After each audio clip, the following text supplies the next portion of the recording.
अस्सलामु अलैकुम वरहमतुल्लाहि वबरकातुहू। जी अज़ीज़ तलबा, जैसा कि आपको मालूम है कि हमने एडियाबैटिक प्रोसेस स्टार्ट किया हुआ है, तो उसमें मैंने आपके सामने पहले एडियाबैटिक प्रोसेस को डिफ़ाइन किया था और उसके बाद उसका जो पीवीटी रिलेशनशिप है वो भी बताया था और इसके साथ ही आपके जो स्टेप्स थे वो बताए थे।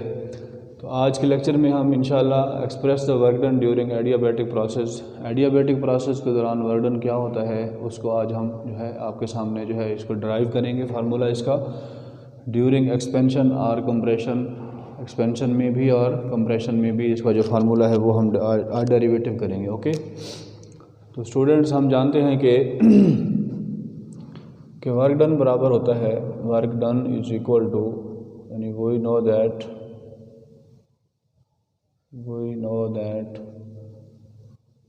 वर्क डन बराबर होता है W dot D is equal to force ज़रब डिस्टेंस F डॉट डी। तो थर्मोडायनामिक्स के अंदर यानी वर्क डन जो है W डॉट डी बराबर होता है फोर्स के तौर पर, प्रेशर एज अ फोर्स काम करता है और चेंज डिस्टेंस जो है वो चेंज ऑफ वॉल्यूम की शक्ल में होता है। यानी फार्मूला बन जाता है PdV, यानी फोर्स के तौर पर प्रेशर और डिस्टेंस के तौर पर चेंज ऑफ वॉल्यूम यानी dV। ओके स्टूडेंट्स, अब जब हम इसकी यानी PV डायग्राम देखते हैं एडियाबैटिक प्रोसेस की, एक्सपेंशन की हो या कंप्रेशन की हो, तो उसमें आप देखें ज़रा, तो ये मैं आपके सामने डायग्राम बनाता हूँ। तो ये प्रेशर की लाइन है और ये वॉल्यूम की लाइन है और इसकी जो एडियाबैटिकली कर्व है वो यूँ कुछ बनती है।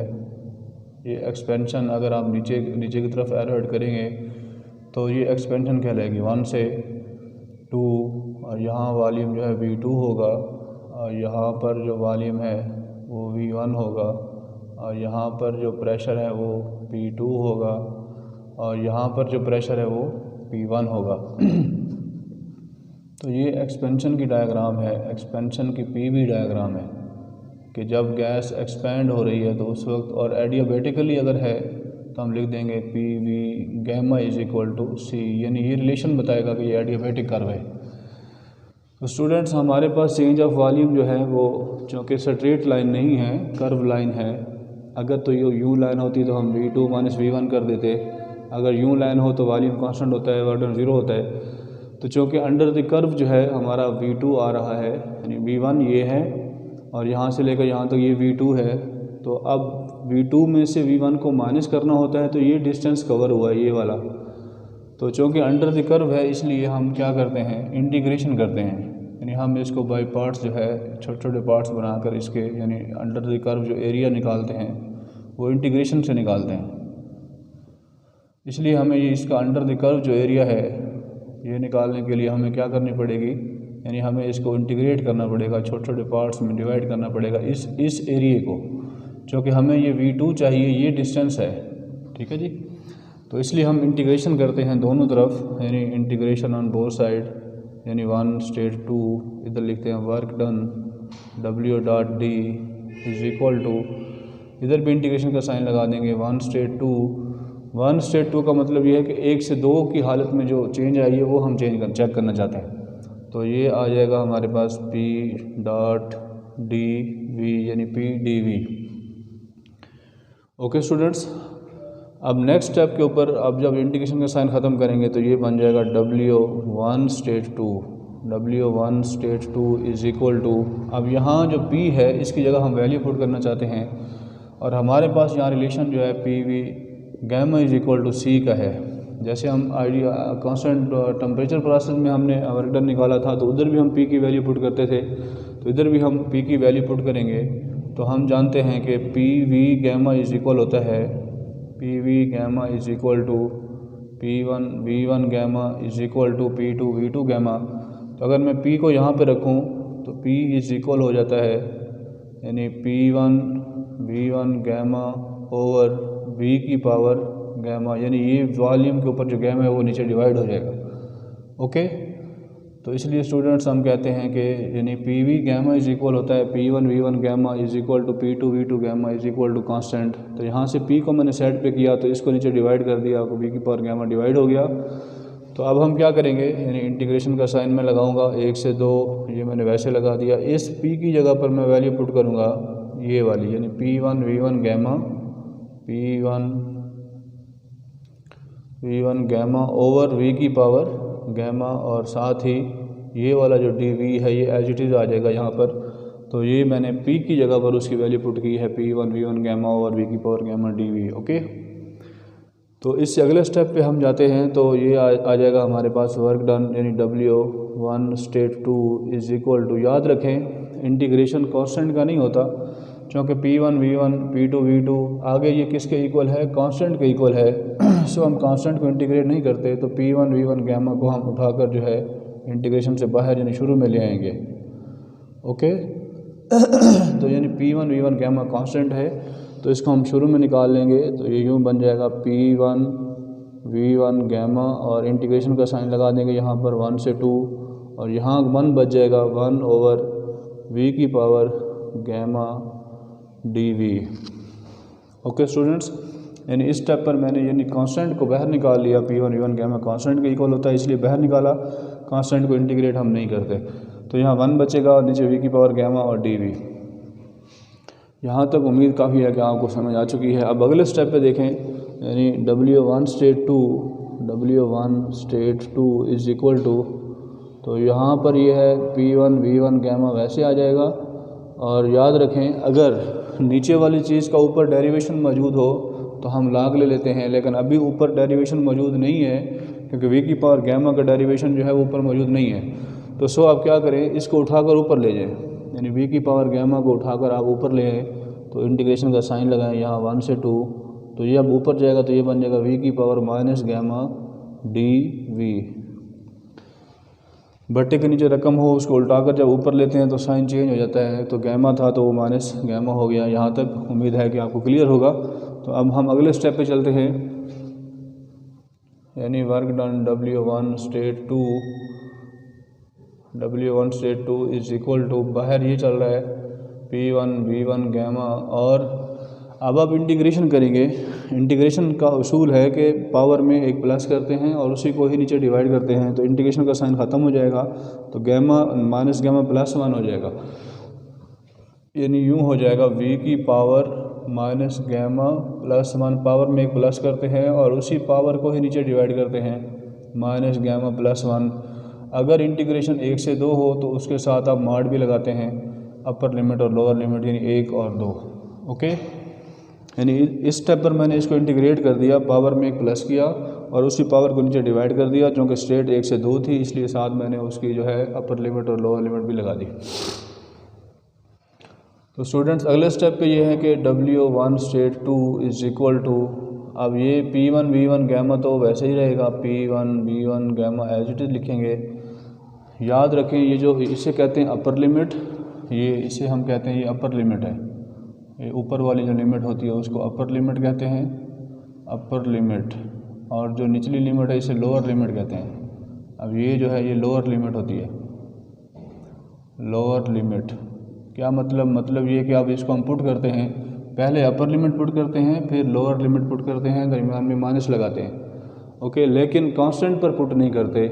माइनस गैमा की वैल्यू 1.4 होती है प्लस 1, ये दोनों कांस्टेंट हैं, इनको हम बाहर निकाल लेंगे।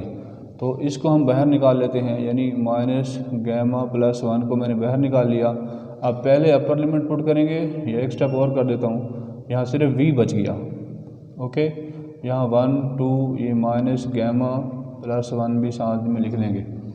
यानी मैंने इस स्टेप पर सिर्फ और सिर्फ क्या किया, कांस्टेंट को बाहर निकाल लिया माइनस गैमा प्लस 1, इसलिए कि हम अपर लिमिट और लोअर लिमिट जो है इस पर पुट नहीं करते, तो इसलिए उसको बाहर निकाला। अब पहले अपर लिमिट पुट करते हैं फिर लोअर लिमिट पुट करते हैं, यानी अब ये यूँ बन जाएगा W1 state 2 is equal to P1 V1 gamma over minus gamma plus 1। अब आप अपर लिमिट पुट करेंगे, यानी V2 माइनस गैमा प्लस 1, दरमियान में माइनस लगाते हैं, फिर लोअर लिमिट पुट करते हैं, यानी V1 माइनस गैमा प्लस 1। उम्मीद है कि आपको ये स्टेप समझ आ गया होगा। पहले हम अपर लिमिट पुट करते हैं V2, फिर लोअर लिमिट पुट करते हैं, दरमियान में माइनस लगाते हैं। ओके, जी स्टूडेंट्स, अगले स्टेप पे देखें, आप देख रहे हैं कि ये सारी रकम इससे मल्टीप्लाई हो रही है, इसके साथ भी और इसके साथ भी, तो हम इसको मल्टीप्लाई कर देते हैं। W1 state 2 is equal to, इस पूरी रकम को उठाकर V2 के साथ मल्टीप्लाई करेंगे, यानी ये यूँ बन जाएगा P1 V1 gamma dot V2 minus gamma plus 1, यानी इस रकम को मैंने इस रकम के साथ मल्टीप्लाई कर दिया। अब इसको इसके साथ भी मल्टीप्लाई करूँगा, minus P1 V1 gamma dot V1 minus gamma plus 1, और ये माइनस गैमा प्लस 1 जो है सब दोनों के नीचे आ जाएगा, यानी होल के नीचे आ जाएगा माइनस गैमा प्लस 1। जी स्टूडेंट्स, यहाँ से समझने की कोशिश करें, यानी इस रकम को मैंने इसके साथ मल्टीप्लाई किया, फिर इस रकम को इसके साथ मल्टीप्लाई किया, और फिर नीचे माइनस गैमा प्लस 1 चूँकि डिवाइड हो रहा था तो वो दोनों पर मैंने डिवाइड कर दिया। यहाँ तक कोई प्रॉब्लम तो नहीं है जी अजीज़ तलबा। आगे चलें, यानी work done is equal to W1 state 2 is equal to, अब आप गौर करें, यहाँ V1 गैमा है, यहाँ V2 गैमा है, इनके बेस सेम नहीं है। अगर इनके बेस सेम नहीं है तो हम मल्टीप्लाई नहीं कर सकते, क्योंकि हम जानते हैं कि P1 V1 गैमा बराबर होता है P2 V2 गैमा। तो ये यानी मैं यहाँ लिख देता हूँ हिंट्स के तौर पर, यानी हम लोग जानते हैं कि P1 V1 गैमा आपस में इक्वल होते हैं P2 V2 गैमा के। तो इसका मतलब ये हुआ कि हम जहाँ जहाँ P1 V1 गैमा है इसकी जगह पर, यानी इसकी जगह पर मैं क्या लिख सकता हूँ, P2 V2 gamma, P2 V2 gamma dot, ये पहले वाली रकम तो वैसे ही है, V2 माइनस गैमा प्लस 1। ये मैंने इसलिए स्टेप किया है ये वाला, ताकि हमारे पास बेस सेम हो जाएं, ये भी V2 है, ये भी V2 है, बेस सेम हो जाएंगे, ताकतें जमा हो जाएंगी। ओके, और इसको एज इट इज़ लिख दें, minus P1 V1 gamma dot V1 minus gamma plus, इसको नहीं चेंज करेंगे क्योंकि ये बेस दोनों सेम है, ओवर नीचे जो है आ जाएगा minus gamma plus 1। Okay students जी, इससे आगे आप चलें, ज़रा यहाँ पर आ जाएं।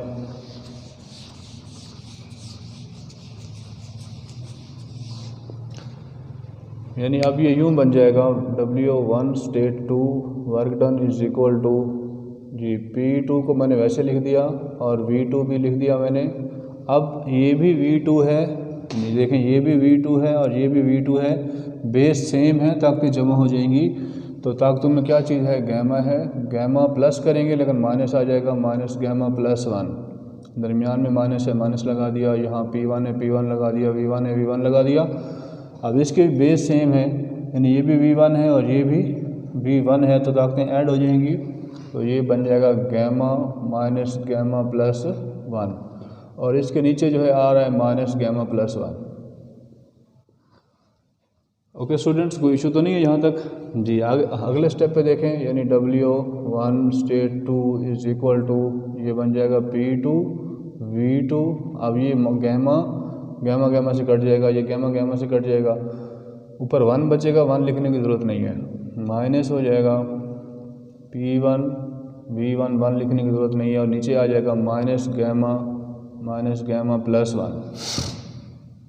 ओके स्टूडेंट्स, अगले स्टेप पे देखें, ये यूँ बन जाएगा work done W1 state 2 is equal to, ऊपर मैं वैसे लिखता हूँ P2 V2 as it is, minus P1 V1 भी एज इट इज़, ओवर, इसमें से मैं माइनस कॉमन लेता हूँ, तो माइनस से कॉमन लूँगा तो गैमा प्लस का हो जाएगा और 1 माइनस का हो जाएगा, यानी माइनस कॉमन लेने से खुद से कॉमन लिया ताकि फार्मूला हमारा सीधा हो जाए, तो ये प्लस का हो जाएगा और ये माइनस का, तो इस माइनस को उठा के यहाँ रख लें, यानी W1 state 2 is equal to, minus यहाँ रख दें। अब ये हो जाएगा P2 V2 minus P1 V1 over gamma minus 1, ये फार्मूला बन जाएगा। अब ये नेगेटिव साइन शो करता है कि प्रोसेस जो है वो कंप्रेशन है, negative sign show process is compression, process जो हो रहा है वो कंप्रेशन का हो रहा है, नेगेटिव। और जैसे हमने सेकेंड ईयर की मैकेनिक्स में पढ़ा था कि दबाव की कुव्वत को नेगेटिव लेते हैं और खिंचाव की कुव्वत को पॉजिटिव लेते हैं, तो नेगेटिव जब आएगा तो कंप्रेशन की कुव्वत है, दबाने वाली कुव्वत है, तो नेगेटिव ख़त्म कर देंगे अगर आप, तो ये यूँ बन जाएगा W1 state 2 is equal to P2 V2 minus P1 V1 over gamma minus 1। अब हम P2 V2 को लिख सकते हैं MRT2 W1 state 2 is equal to MRT2 minus MRT1 over gamma minus 1। अब आप कहेंगे ये जो वर्क डन है हमारा ये ड्यूरिंग कंप्रेशन है। इधर जब आप लिखेंगे ना ड्यूरिंग कंप्रेशन तो नेगेटिव साइन ख़त्म कर देंगे। तो आप जब इधर लिख देंगे ड्यूरिंग कंप्रेशन, ये कंप्रेशन के दौरान जो है वर्क डन है, तो सो नफ़ी आप ख़त्म कर देंगे और इधर आप उसको लिख देंगे during compression. Okay students, P2 V2 आगे अगर आप अगला स्टेप भी करना चाहें तो MR कॉमन ले लें, MRT2 माइनस T1 वो आ जाएगा, कोई इशू नहीं है। तो ये ड्यूरिंग कंप्रेशन हमारा एडियाबैटिक प्रोसेस के दौरान जो है वर्क डन है। अब ड्यूरिंग एक्सपेंशन क्या होगा, यहाँ जो मैंने आपको PV डायग्राम दी है वो ड्यूरिंग एक्सपेंशन की है, तो उसकी भी ये जो एक्सपेंशन की डायग्राम है उसका वर्क डन भी निकालना है जी। तो एक्सपेंशन के लिए जस्ट ये करना है, यहाँ तक पीछे सारा स्टेप बराबर करने हैं जो जैसे आप करते आ रहे हो। यहाँ आकर आपने इस स्टेप से आपने ऊपर भी नेगेटिव कॉमन ले लेना है और नीचे भी नेगेटिव कॉमन ले लेना है, यानी work done is equal to work done W1 state 2 is equal to ये वाला स्टेप लिख रहा हूँ P2 V2 जी, P2 V2 minus P1 V1 over minus gamma plus 1। यानी पीछे इम्तिहान में सवाल दो तरह से आ सकता है कि express the work done during adiabatic process during expansion. अगर एक्सपेंशन का कहे तो वो अलग निकालना पड़ेगा, ड्यूरिंग कंप्रेशन कहे तो ये कंप्रेशन का निकाल दिया। ओके, अगर एक्सपेंशन का कहता है तो आप शुरू वही करेंगे work done F dot D P D V करते करते करते यहाँ तक जब पहुँचेंगे तो यहाँ से आप इसको तब्दील कर लेंगे, यानी आप ऊपर से भी नेगेटिव कॉमन ले लेंगे W1 state 2 is equal to ऊपर नफ़ी कॉमन लेंगे आप तो P1 V1 जमा का हो जाएगा, P1 V1 जमा का हो जाएगा और P2 V2 माइनस का हो जाएगा। ओवर नीचे से भी आप नेगेटिव कॉमन लेंगे तो ये बनेगा गैमा माइनस 1। तो नेगेटिव साइन से ख़त्म हो जाएगा। जब नेगेटिव साइन ना आ रहा हो तो हम कहते हैं ये एक्सपेंशन हो रही है, तो सो ये आ जाएगा P1 V1 minus P2 V2 over gamma minus 1। अब नेगेटिव साथ नहीं है इसलिए अब P1 V1 को हम लिख सकते हैं MRT1 माइनस P2 V2 को लिख सकते हैं MRT2 ओवर गैमा माइनस 1।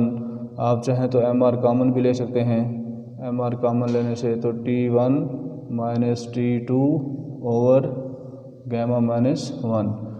अब ये जो वर्क डन होगा ये ड्यूरिंग एक्सपेंशन होगा, तो आप इसके साथ ब्रैकेट लगाकर लिख देंगे कि ये जो एडियाबैटिक प्रोसेस का वर्क डन है ये ड्यूरिंग एक्सपेंशन है, एक्सपेंशन के दौरान, ड्यूरिंग एक्सपेंशन। फ़र्क सिर्फ इतना है कि वैल्यूज़ आगे पीछे हुई हैं, बाकी सारा सेम है। कंप्रेशन के दौरान ये है कि P2 V2 पहले है और P1 V1 बाद में है, MRT2 MRT1। इधर P1 V1 पहले है और नेगेटिव साइन साथ नहीं है। ओके, तो ये हमारे पास यानी वर्क डन है ड्यूरिंग एक्सपेंशन। तो इसी तरह कंप्रेशन की अगर वो आपसे कहें PV डायग्राम भी बनाए तो सेम डायग्राम बनती है। PV डायग्राम कंप्रेशन की same as it is diagram है, थोड़ी सी चेंजिंग है, यानी मतलब ये है कि आप जब कंप्रेशन की डायग्राम बनाएंगे तो आप कर्व भी ऐसे ही लगाएंगे और आप बजाय 1 ऊपर लिखने के आप 1 नीचे लिख लेंगे, 1 से 2 और एरो हेड ऊपर से नीचे की तरफ लगा देंगे और इसको आप कहेंगे ये कंप्रेशन की लाइन है। क्योंकि कंप्रेशन के दौरान आप जानते हैं कि वॉल्यूम जो है वो कम होता है, तो V1 यहाँ है वापसी इधर आ रहा है तो इसका मतलब है वॉल्यूम कम हो गया V2, और कंप्रेशन के दौरान प्रेशर जो है वो बढ़ता है तो P1 से बढ़कर ऊपर की तरफ जाएगा तो हम कहेंगे P2 जो है ये चला गया है। और इसके ऊपर अगर आप कर्व लगाएंगे PV gamma is equal to C, तो ये आपकी एडियाबैटिकली कंप्रेशन की PV डायग्राम है। ओके, तो अगर वो आपसे कहता है कि वर्क डन निकालें ड्यूरिंग कंप्रेशन, तो आप ये वाली डायग्राम बनाकर वर्क डन का फार्मूला जो मैंने करवाया वो सारा यहाँ तक कर देंगे। वो कहते हैं ड्यूरिंग एक्सपेंशन निकालें, तो आप ये वाली PV डायग्राम बनाकर सारा फार्मूला यहाँ तक करके फिर ये यहाँ से फिर नेगेटिव ऊपर भी कॉमन लेना है नीचे भी कॉमन लेना है, तो कट जाएंगे आपस में। तो इस तरह से ड्यूरिंग एक्सपेंशन जो है वहाँ का वर्क डन आ जाएगा। ओके, तो आई होप सो कि आपने इसको यानी वर्क डन को अच्छी तरह से सीख लिया होगा कि हमने during compression expansion work done कैसे निकालना है। तो अजीज़ तलबा, मैंने एक बात आपके सामने की थी, वो जब हम एडियाबैटिक प्रोसेस पढ़ा रहे थे तो उसमें मैंने आपको बताया था कि एडियाबैटिक प्रोसेस की जो है वो 3 खूबियाँ हैं, 3 उसकी प्रॉपर्टीज़ हैं। उसमें एक तो ये था कि हरारत ना जज़ब होती है और ना ही खारिज। दूसरा ये होता है कि इंटरनल एनर्जी जो है एज आ वर्क काम करती है। और तीसरा मैंने ये बताया था कि वर्क डन और इंटरनल एनर्जी आपस में बराबर होते हैं। तो अब स्टूडेंट का ये सवाल है कि मतलब जब ये बराबर होते हैं तो इंटरनल एनर्जी का फार्मूला और है, वर्क डन का और आ रहा है, ये बराबर कैसे हो गए? बराबर का मतलब सेम होना चाहिए जी। तो मैंने उस यानी थर्मोडायनामिक जब हम एडियाबैटिक प्रोसेस पढ़ा रहे थे तो उस वक्त जो है हमने तो उसमें मैंने आपसे कहा था कि इंटरनल एनर्जी और वर्क डन आपस में बराबर होते हैं। तो उसमें अब हम देखें कि इंटरनल एनर्जी का तो ये फार्मूला होता है। ये अक्सर बच्चे मुझसे पूछते हैं कि सर आपने कहा था एडियाबैटिक प्रोसेस के दौरान कि du बराबर होता है m.cv और T2 माइनस T1, ये फार्मूला होता है। और आपने उसमें लिखा था कि इंटरनल एनर्जी और वर्क डन आपस में बराबर होते हैं। हालांकि वर्क डन के फार्मूले और हैं और इसका और है, नहीं बिल्कुल नहीं है। वर्क डन का फार्मूला मैं दिखाता हूँ आपको। देखो वर्क डन का ये फार्मूला मैंने आपको निकाल के दिया है, यानी W1 state 2 is equal to, ये देखें P2 V2 minus P1 V1 over gamma minus 1, ठीक है। अब अगर हम इसको यूँ देखें W1 state 2 is equal to P2 V2 is equal होता है MR/T2 के, आप लोग जानते हैं बाय कैरेक्टरिस्टिक गैस इक्वेशन। और P1 V1 बराबर होता है MR/T1 के ओवर गैमा माइनस 1। तो स्टूडेंट्स देखें ज़रा, W1 state 2 is equal to, अगर मैं M और R कॉमन ले लूँ तो क्या बचेगा? T2 minus T1 over gamma minus 1।